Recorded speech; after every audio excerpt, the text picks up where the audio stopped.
है विनोद ऑगस्टिन, ये जरा बताइए सर कि ये जितनी theories, there are many opinions and this is very much serious concern कि कम से कम देश अब 24 घंटे बाद ये जाने की हुआ क्या था।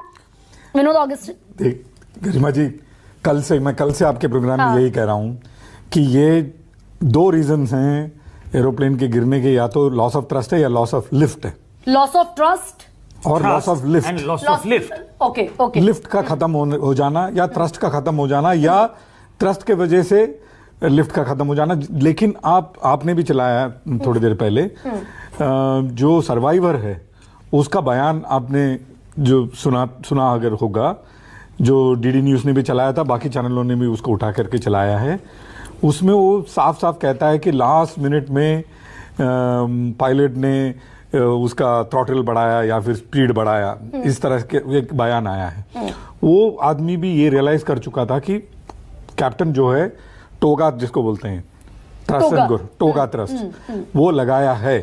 लेकिन लॉस ऑफ लिफ्ट का जो रीजन मैं इसलिए कहता हूं क्योंकि ईंधन से भरा हुआ, लोगों से भरा हुआ, सामान से भरा हुआ जहाज का जो मार्जिन होता है ना, स्टॉल मार्जिन, वो लिफ्ट फ्लैप के ऊपर जाने पे बहुत कम होता है और एकदम ही स्टॉल कर जाता है। आप देखिए वीडियो को वेरी क्लियरली, बहुत हल्के से हवाई जहाज जो है दाएं और बाएं मुड़ रहा है। ये एक स्टॉल का एक संकेत है। और नाक जो है ना हवाई जहाज का, इतना अगर इस एंगल पे उसका नोज है, लेकिन उसका फ्लाइट पाथ ऐसा है, इन दोनों के बीच का जो एंगल है इसको बोलते हैं एंगल ऑफ अटैक। मतलब 4.5 एक्सिस एरोप्लेन का एंड उसका फ्लाइट पाथ का, ये एंगल ऑफ अटैक जब हम निकाल करके देखते हैं, जब डीएफडीआर नहीं होता है या डीएफडीआर जल जाता है, तो हम लोग वीडियो से एंगल ऑफ अटैक निकालने की कोशिश करते हैं।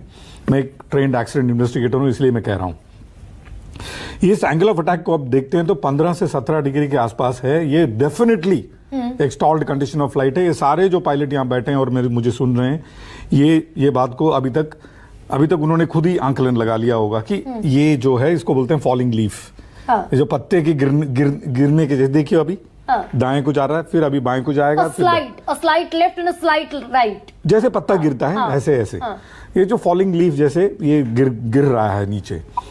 इंजन पर्याप्त थ्रस्ट दे रहा है। ये कैसे पता चला हमें?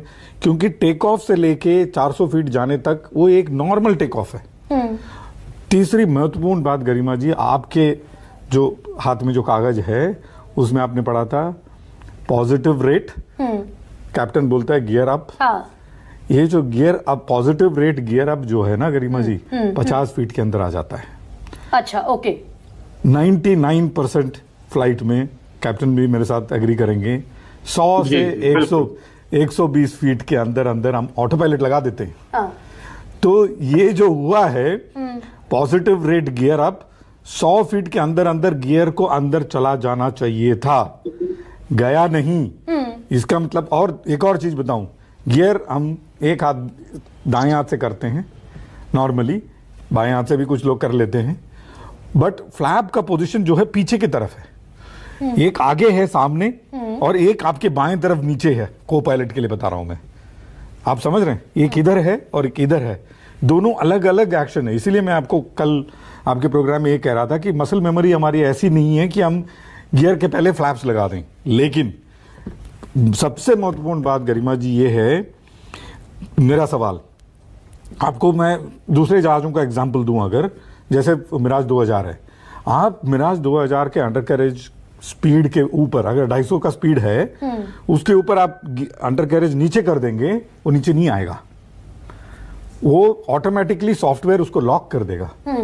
तो ये जो प्रणाली जो है इसमें होना चाहिए, ये आवाज मैं नहीं उठा रहा हूं। नहीं सर, लेकिन मैं थोड़ा सा इंटरवीन आपको ये कर रही हूं। आप कह रहे हैं कि 100 से 125 फीट ऊपर जाने पर ही पॉजिटिव रेट डिक्लेयर हो जाता है और जो गियर डाउन है वो गियर अप हो जाते हैं। ऑटो पायलट भी लग, ऑटो पायलट लग जाता है। इस केस में गियर डाउन है डॉक्टर अरविंद, 500 फीट पर, 625 फीट पर भी अगर गियर डाउन है तो ये किस चीज का इंडिकेशन है? ये इंडिकेशन है कि गियर अप नहीं किया है, गियर अप नहीं किया है, which is a fault, which is a manual fault. ऐसा कह रहे हैं विनोद ऑगस्टिन? पॉसिबल। तो यानी जो आज भी मैं ये कह रहा हूं, कल भी मैं यही कह रहा था आपसे गियर ऊपर जाना चाहिए था, गियर ऊपर क्यों नहीं गया, फ्लैप क्यों चला गया ऊपर, ये सवाल मैं किसी के प्रति उंगली नहीं उठा रहा हूं, ये सवाल मैं इसलिए उठा रहा हूं क्योंकि यही इस फ्लाइट में आप बाकी सारी नॉइसेस को हटा दीजिए, यही इस फ्लाइट में अनयूजुअल है, बाकी सब यूजुअल है, सब यूजुअल है। मतलब सिंगल इंजन फेल नहीं हुआ, डबल इंजन फेल नहीं हुआ, पंछियों पक्षियों का कोई झुंड नहीं टकराया, सिर्फ ये फ्लैप्स अप और गियर डाउन का खेल है। इसके अलावा कोई चीज इस फ्लाइट में अनयूजुअल नहीं है, किसी भी पायलट से पूछ लीजिएगा आप। तो ये मैनुअल फॉल्ट हुआ क्या सर?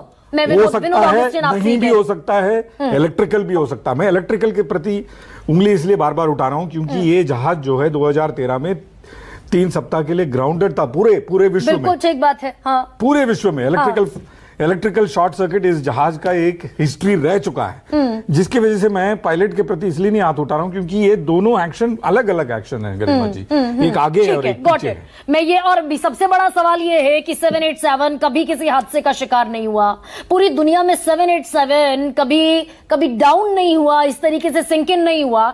ऐसे में क्या